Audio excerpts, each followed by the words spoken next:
Bonjour à tous et loué soit Jésus-Christ. Voici un bref résumé des vidéos précédentes. La cosmologie a commencé dès la période de l'Antiquité en se demandant quand débutaient les saisons et quand elles se terminaient. Les Grecs parvinrent à établir un calendrier qui tenait compte du mouvement circulaire des étoiles dans le ciel ainsi que des mouvements particuliers des planètes grâce à un système de petits cercles appelés épicycles qui tournaient autour d'un plus grand, le déférent. Cela leur permettait de prédire la position des étoiles et des planètes, mais avec une erreur d'1/4 de degré par an. Malgré leurs efforts, il n'y avait aucun moyen de se débarrasser de cette petite imprécision, et cela peu importe que la Terre ou le Soleil soient au centre du système. La seconde question était donc d'où venait cette erreur d'1/4 de degré et comment la corriger? Il fallut attendre 1500 ans après les Grecs pour avoir la réponse par l'astronome allemand Johannes Kepler. Les étoiles ne formaient pas des cercles, mais des ellipses. Ainsi, cette fameuse erreur disparaissait en calculant la position des astres et des planètes, non avec les équations de cercle, mais avec des équations d'ellipse. Et cela, peu importe que le Soleil ou la Terre soient immobiles sur le foyer de l'ellipse. Mais, en bon initié, Kepler trancha pour la première possibilité. C'est le Soleil qui serait immobile dans le ciel et toutes les planètes, dont la Terre, qui tourneraient autour de lui. La troisième question qui vint alors était pourquoi les planètes tournaient-elles autour du Soleil en formant des ellipses? La réponse vint non par Newton et sa célèbre pomme, mais par un rival et un ennemi acharné de Newton, Robert Hooke, et cela grâce à ses travaux sur les ressorts. Il existe une force de rappel qui émane du Soleil et qui se combine avec la vitesse de chaque planète pour les forcer à décrire des ellipses en tournant autour du Soleil. Mais c'est bien Newton qui parvint à prouver que cette intuition était correcte grâce à un tout nouveau calcul, l'équation différentielle. Mais attention, son calcul n'était valide que dans le cas d'une seule planète tournant autour d'une étoile sans aucun satellite. Or, notre système solaire comprend 9 planètes dont la majorité possède au moins un satellite. Et si l'on rajoutait ne fût-ce que la Lune dans le calcul, l'équation devenait tellement compliquée qu'aucun mathématicien au monde ne pouvait la résoudre. Il était donc impossible de savoir si la Lune était capable ou non de dévier la planète Terre de sa trajectoire autour du Soleil. Et cette question était très importante vu les conséquences apocalyptiques au cas où la Terre devait un jour quitter son orbite. On appela cette nouvelle énigme le problème à 3 corps, Soleil, Terre, Lune. 100 ans plus tard, le français Laplace écrivit une œuvre monumentale, Le système du monde.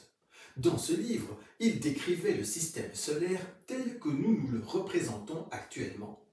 Parfaitement stable, avec chaque planète qui tourne avec précision autour du Soleil pendant des centaines de millions d'années. Il démontra aussi comment ce système s'était probablement lentement formé en plusieurs centaines de millions d'années. Mais pour arriver à démontrer cela mathématiquement, il fut obligé d'amputer le calcul et de commettre plusieurs erreurs, car lui non plus n'était pas capable de résoudre le calcul complet du problème à 3 corps. La solution arriva presque 100 ans plus tard, en 1890, par le français Henri Poincaré, un professeur de l'université de Caen. Et cela grâce à une toute nouvelle théorie mathématique découverte par Évariste Galois 50 ans plus tôt, un adolescent français d'à peine 17 ans, mais mort beaucoup trop tôt, à l'âge de 20 ans à peine. Et cette solution était que notre système solaire était et est toujours instable. Oui, instable. Toutes les planètes qui tournent autour du Soleil sont comparables dans leur ensemble à un cône sur sa pointe ou à une bille sur un bol renversé. La stabilité de leur mouvement n'a qu'une durée limitée. Les mouvements des planètes vont obligatoirement devenir chaotiques à partir d'un certain moment. Ceci n'est pas une hypothèse, c'est une certitude mathématique. Une certitude mathématique confirmée par d'autres grands mathématiciens et qui apporta à Poincaré une renommée mondiale ainsi qu'une récompense prestigieuse décernée par un roi. La question suivante était évidemment quand? Quand ce terrible moment de chaos arriverait-il? La réponse fut donnée grâce à une méthode découverte en 1899 par le mathématicien russe Alexander Lyapunov. On l'appelle horizon de Lyapunov. Appliqué à notre système solaire, l'horizon de Lyapunov donne 50 millions d'années avec un maximum extrême de 200 millions d'années.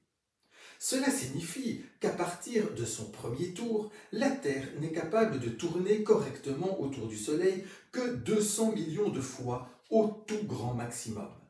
Passé ce délai, toute forme de vie sur Terre deviendrait impossible, soit parce que la Terre se rapprocherait trop du Soleil et il ferait trop chaud, soit parce qu'elle s'en éloignerait et il ferait trop froid.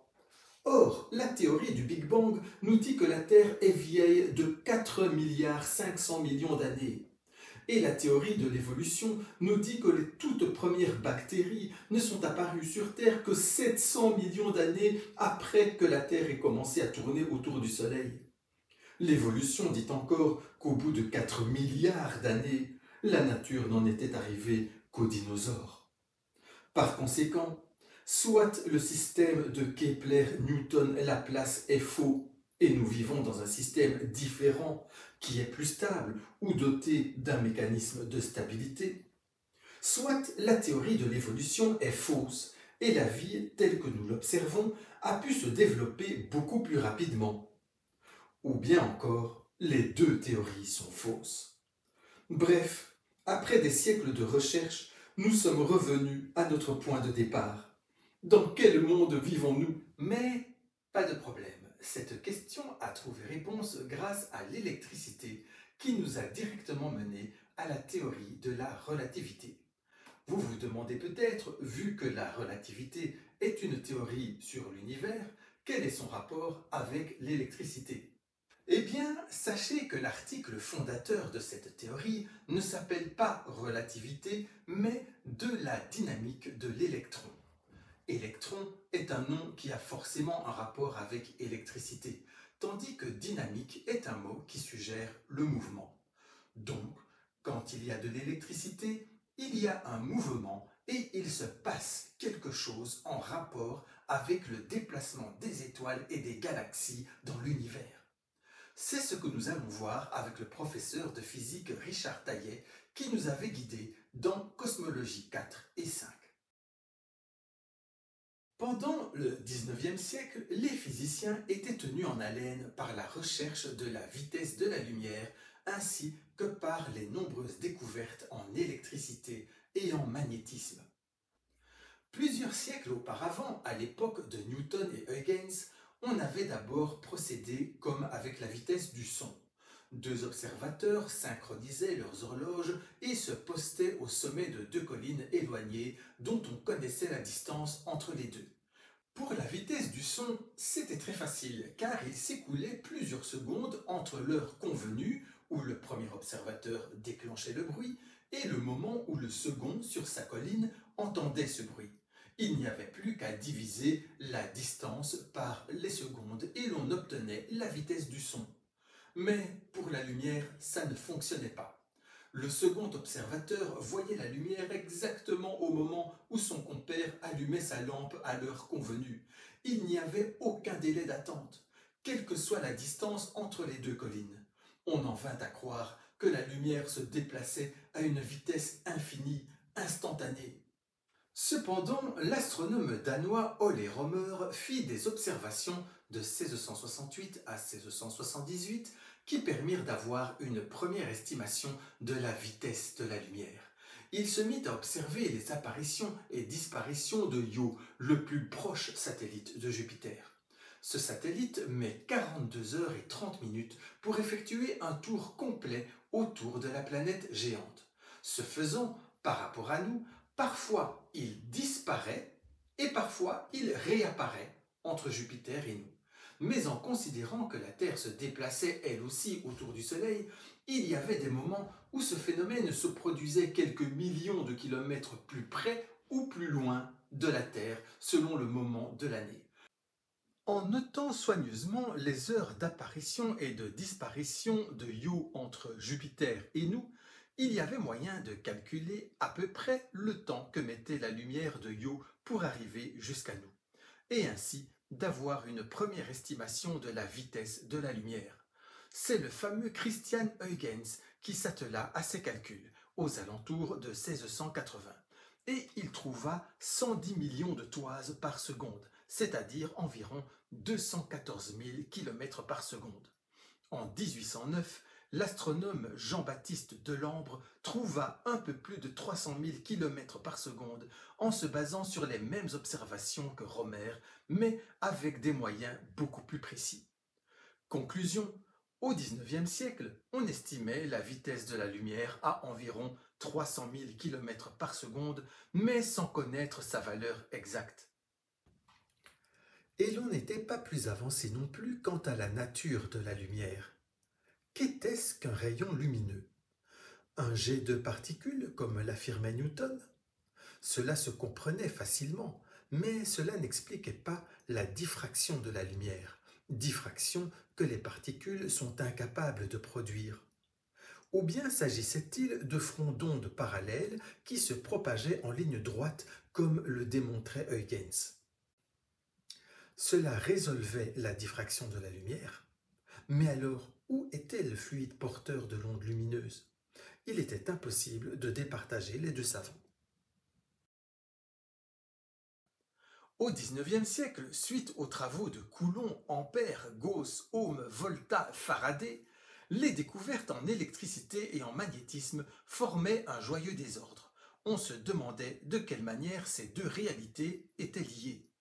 C'est le mathématicien écossais James Clerk Maxwell qui parvint à relier toutes ces formules en un ensemble cohérent de 20 équations en 1865. Heureusement, grâce à une meilleure notation inventée par le mathématicien anglais Oliver Heaviside, on arriva à résumer ces 20 équations en 4 équations en 1884. Cela vous paraît probablement très abstrait et compliqué, mais en suivant le cours d'électromagnétisme de Richard Taillet, au bout de 5 heures d'intégrale double, d'intégrale triple, d'intégrale circulaire, de divergence et de rotationnelle, on voit clairement que ces 4 équations résument tous les phénomènes électriques et magnétiques connus. Elles sont donc en marbre, en béton, que dis-je en béton, en or massif. Elles sont indiscutables et sont indiscutées. Tous les physiciens sont d'accord là-dessus. Or, lorsque l'on combinait les deux dernières équations dans le vide, on obtenait ceci. Vous ne pouvez probablement pas lire ce calcul, pas plus que les précédents, et encore moins savoir ce qu'il représente. Cependant, si vous êtes un physicien ou un mathématicien, ou si encore vous avez vu ma vidéo de cosmologie 3, vous savez que cela représente une onde, puisque c'est une équation d'onde. Une onde comme la bosse sur la corde qui ondule, le son dans l'air, ou les vagues dans l'eau. Et le C que vous remarquez là représente la vitesse de l'onde par rapport à son milieu porteur.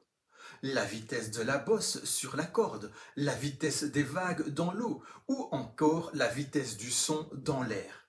Mais dans ce cas précis, à la place du petit c, il y avait ceci. Les lettres grecques que vous voyez sont mu et epsilon. Elles représentent des valeurs magnétiques et électriques que l'on avait déjà déterminées expérimentalement à l'époque de James Maxwell. Il était donc délicieusement simple de calculer la vitesse de cette onde, et c'était celle de la lumière. 299 792,458 km par seconde. Et l'on pouvait la calculer avec une précision aussi grande que l'on souhaitait, puisque l'on connaissait bien la valeur de mu et de epsilon. Attention, ceci était une nouvelle étape historique, car alors la physique devint capable de départager sans erreur Newton et Huygens, car on avait la preuve imparable de ce qu'était la lumière. La lumière est une onde. C'est une certitude mathématique basée sur tous les processus électriques et magnétiques connus. De plus, on avait également la preuve mathématique de ce que l'éther existait bel et bien. En effet, de même que lorsque vous voyez des vagues, c'est que vous voyez de l'eau qui ondule. De même, lorsque vous voyez de la lumière, c'est que vous voyez de l'éther qui ondule. J'insiste. De même que 5 plus 3 représente une addition et rien d'autre qu'une addition, ce calcul imprononçable que vous voyez signifie que la lumière est une onde et rien d'autre. Ou, dit autrement, la lumière est un fluide qui ondule. Et de quelle sorte d'onde s'agit-il? D'une onde électromagnétique. Qu'est-ce que cela veut dire? Il est important que vous compreniez cela. Voici une explication en 4 étapes. La première est de moi et les 3 autres sont du professeur Taillet. Qu'est-ce qu'une charge électrique? Regardez les cheveux de cet enfant. Ils sont dressés sur sa tête. C'est ce qui arrive lorsque l'on enlève un pull en laine. En frottant les cheveux, la laine perd un grand nombre de charges électriques qui vont s'accumuler sur les cheveux. Comme toutes ces charges se repoussent entre elles, les cheveux prennent la position qui maintient la plus grande distance possible entre ces charges électriques. Vous comprenez dès lors que toute la matière, dans son immense diversité, est faite de charges électriques. Ces charges s'assemblent pour former des atomes ou des molécules qui composent tout ce qui existe. 2. Comment peut-on savoir si l'on se trouve dans un champ électrique? C'est bien simple. Imaginez que vous preniez une charge électrique. Ce peut être un bout d'un cheveu dressé sur la tête. Vous posez cette charge sur la table, ou mieux, vous la fixez à un élastique suspendu à un support. Lâchez-la. Si elle ne bouge pas, c'est que vous n'êtes pas dans un champ électrique. Mais si elle bouge, peu importe la direction ou sa vitesse, cela signifie que vous vous trouvez dans un champ électrique. Vous comprenez qu'un champ électrique est une zone de l'espace autour d'une charge électrique. 3. Comment savoir si l'on se trouve dans un champ magnétique? Reprenons notre charge électrique. Si elle est immobile, elle ne bougera pas, qu'il y ait ou non un champ magnétique. En revanche, si nous la lançons, elle sera déviée si elle se trouve dans un champ magnétique. En effet, les champs magnétiques ont le pouvoir de dévier les charges électriques en mouvement, mais ne peuvent pas mettre en mouvement les charges électriques immobiles. 4. Les ondes électromagnétiques. Reprenez une dernière fois votre charge électrique, mais au lieu de la lâcher, vous l'agitez comme ceci. Eh bien, à l'endroit où vous passez et repassez continuellement, le champ électrique varie. Les équations de Maxwell nous révèlent que cette variation va engendrer un peu plus loin un champ magnétique qui va varier, ce qui va produire un peu plus loin un champ électrique qui va varier, ce qui va produire un peu plus loin un champ magnétique qui va varier, et ainsi de suite. Bref, vous allez créer une onde électromagnétique. Si vous agitez votre charge électrique quelques fois par seconde, vous produirez ainsi des ondes radio. Si vous le faites 1000 milliards de fois par seconde, vous ferez de la lumière visible rouge. 1 million de milliards de fois par seconde, ce sera de la lumière bleue. 1000 milliards de fois par seconde, ce seront des rayons X. Et enfin, si vous parvenez à agiter votre charge 100 millions de milliards de fois par seconde, vous produirez les fameux rayons gamma qui détruisent tout et traversent pratiquement tout. À la recherche de l'éther. Puisque les 4 équations de Maxwell avaient donné la preuve mathématique irréfutable de l'existence de l'éther, les physiciens se mirent en quête d'une preuve expérimentale de son existence. Ils firent 3 suppositions. 1. La Terre devait tourner autour du Soleil en ellipse, comme Kepler, Newton et Laplace l'avaient calculé. 2. l'éther devait remplir tout l'univers puisque l'on voyait des étoiles dans toutes les directions. 3. L'éther devait être parfaitement immobile partout. Ainsi, ils se dirent, puisque la Terre tourne autour du Soleil en un an, elle se déplace dans l'univers à la vitesse de 30 km par seconde.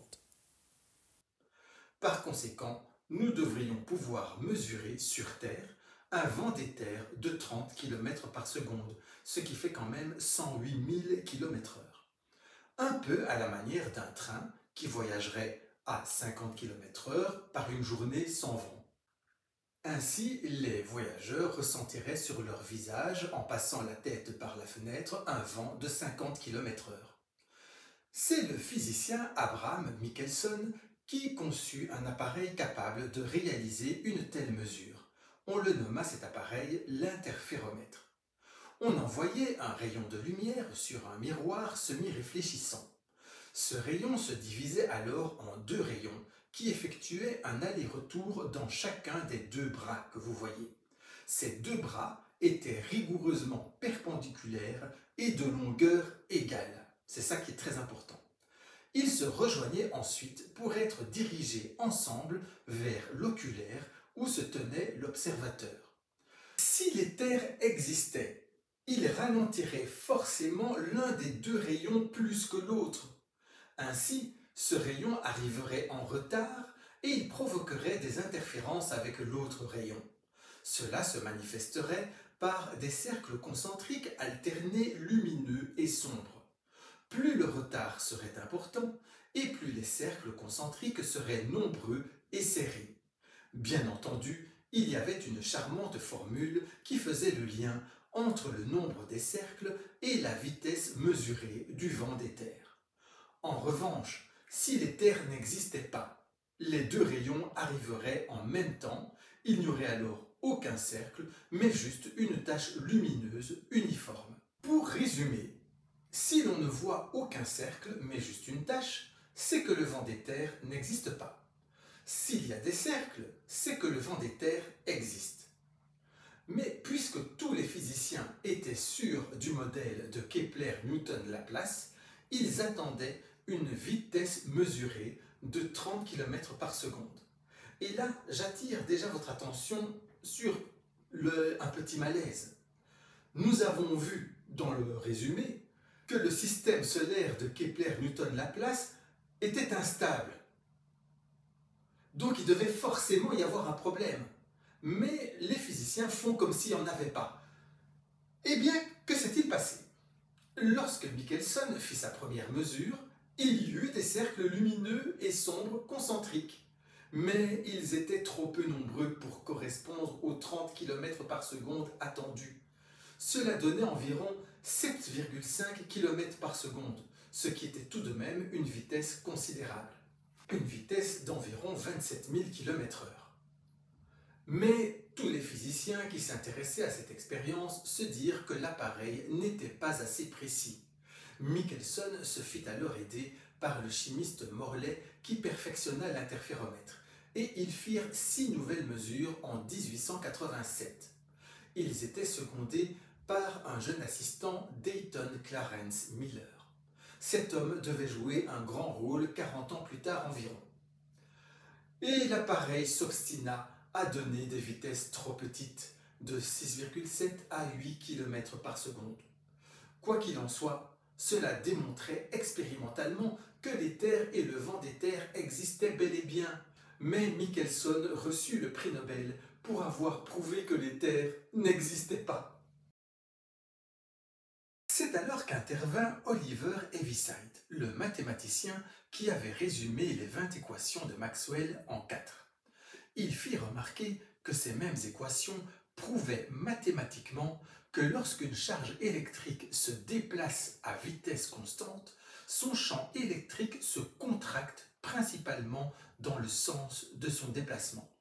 Notons aussi que cela torpille l'une des lois de Galilée. Souvenez-vous dans Cosmologie 1. Il avait déclaré qu'il n'y avait aucun moyen de savoir si un corps était immobile ou en déplacement à vitesse constante. Mais cela, c'était bien avant l'électricité et Oliver Heaviside. Maintenant, nous pourrions avoir la possibilité expérimentale de prouver si oui ou non la Terre est immobile dans l'espace. Il suffit de mesurer la forme du champ électrique d'une charge immobile.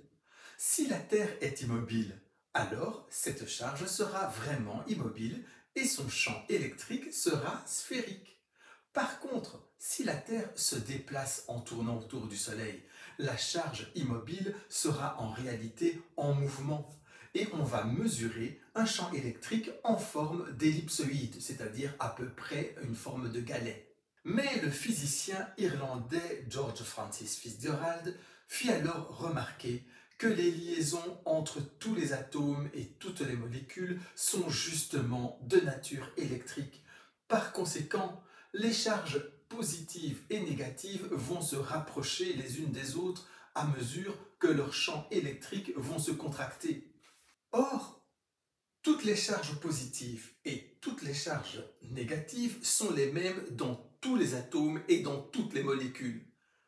Par conséquent, elles vont se rapprocher les unes des autres dans tous les atomes et dans toutes les molécules de la même façon.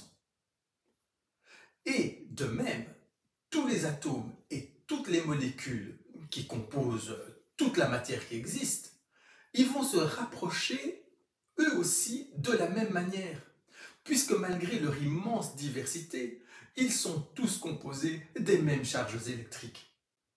Par conséquent, si on mesure la forme du champ électrique d'une charge immobile, on trouvera une forme sphérique même si la Terre est en mouvement.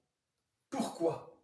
Mais parce que l'instrument de mesure va se contracter lui aussi dans le même sens que le champ électrique. Et il va alors mesurer les mêmes dimensions dans toutes les directions. Et l'observateur ne s'en rendra pas compte non plus, puisque son œil lui aussi va se contracter de la même manière. Ainsi, Galilée avait quand même raison finalement. Nous n'avons toujours aucun moyen de savoir si la Terre est immobile ou en mouvement dans l'espace. Cependant, cela apportait un éclairage nouveau sur la mesure bizarre de l'interféromètre de Michelson et Morley. Souvenez-vous, les scientifiques attendaient une mesure de 30 km par seconde, mais l'interféromètre, il avait mesuré 6,7 à 8 km par seconde, ce qui était trop peu. Il était clair que le Vendéter avait contracté l'un des deux bras plus que l'autre, ce qui avait pour effet d'invalider la formule qui faisait le lien entre le nombre de cercles concentriques et la vitesse du Vendéter. C'est le physicien néerlandais Hendrik Lorentz qui démontra cela dans une œuvre énorme sur le magnétisme et qui lui valut le prix Nobel de physique en 1902. Il y affirmait que Fitzgerald avait raison sur la contraction des corps en mouvement. Il démontra également que cette contraction des longueurs provoquait une dilatation du temps. Considérons une fusée qui voyage tellement vite qu'elle se réduit de moitié. À la vitesse qui est la sienne, elle devrait arriver à destination dans 10 ans. Mais comme elle est 2 fois plus petite, elle mettra 2 fois plus de temps, donc 20 ans. Cependant, les organes des passagers fonctionneront eux aussi 2 fois plus lentement, et donc ils vieilliront 2 fois plus lentement. Ainsi, après 20 ans, ils n'auront vieilli que de 10 ans. Tout comme si tout s'était passé normalement. Lorentz conclut que tous les corps en mouvement évoluent dans un temps faux, un temps dilaté. Et comme tous les astres de l'univers bougent les uns par rapport aux autres, il n'y a pas de temps universel, seulement des temps locaux. La question qui venait alors était: quelles sont les formules qui lient la vitesse d'un corps à la contraction de ses dimensions et à la dilatation du temps? C'est une théorie qui est en 2 parties. La relativité restreinte, qui ne s'occupe que des objets qui se déplacent en mouvement constant, et la relativité générale, qui s'occupe des mouvements accélérés, et spécialement de la gravitation. Pour l'immense majorité des scientifiques, la relativité telle qu'elle est enseignée aujourd'hui a été découverte par Albert Einstein en septembre 1905. Mais il y a eu dès le départ une énorme controverse sur la paternité de cette théorie. De très grands noms de la physique disent que ce n'est pas Einstein qui l'a trouvée, mais Henri Poincaré. Nous verrons bien entendu l'avis de toutes les parties. Voici d'abord quelques exemples de ceux qui doutent du génie d'Einstein. Je vous préviens tout de suite, nous allons constater une réalité bien plus terrible encore dans la lignée de toutes les arnaques que nous avons observées jusqu'ici. Voici d'abord une citation de Sir Edmund Whittaker dans un livre qu'il a écrit en 1953, « Histoire des théories de l'éther et de l'électricité ». Je cite, « Einstein a publié un article qui exposait la théorie de la relativité de Poincaré et Lorentz avec quelques développements. » Il faut savoir que Whittaker a enseigné la relativité pendant plus de 30 ans à l'université d'Édimbourg. Son ouvrage de 1953 a fait autorité sur tous les sujets abordés et personne ne l'a contesté. Max Born dans Physics in My Generation en 1956. Je cite, « Un autre élément curieux du fameux papier d'Einstein de 1905 est l'absence de toute référence à Poincaré ou à aucun autre. Cela vous donne l'impression d'une toute nouvelle aventure, mais, comme j'ai essayé de le montrer, ce n'est évidemment pas vrai. » Il faut savoir que Max Born a reçu le prix Nobel de physique en 1954. Il a été professeur de physique aux universités de Francfort et de Göttingen et il a correspondu avec Albert Einstein pendant 39 ans jusqu'à la mort d'Albert Einstein en 1955. Claude Allègre, je cite, « Aujourd'hui, il faut se rendre à l'évidence, Einstein n'a pas inventé la théorie de la relativité restreinte.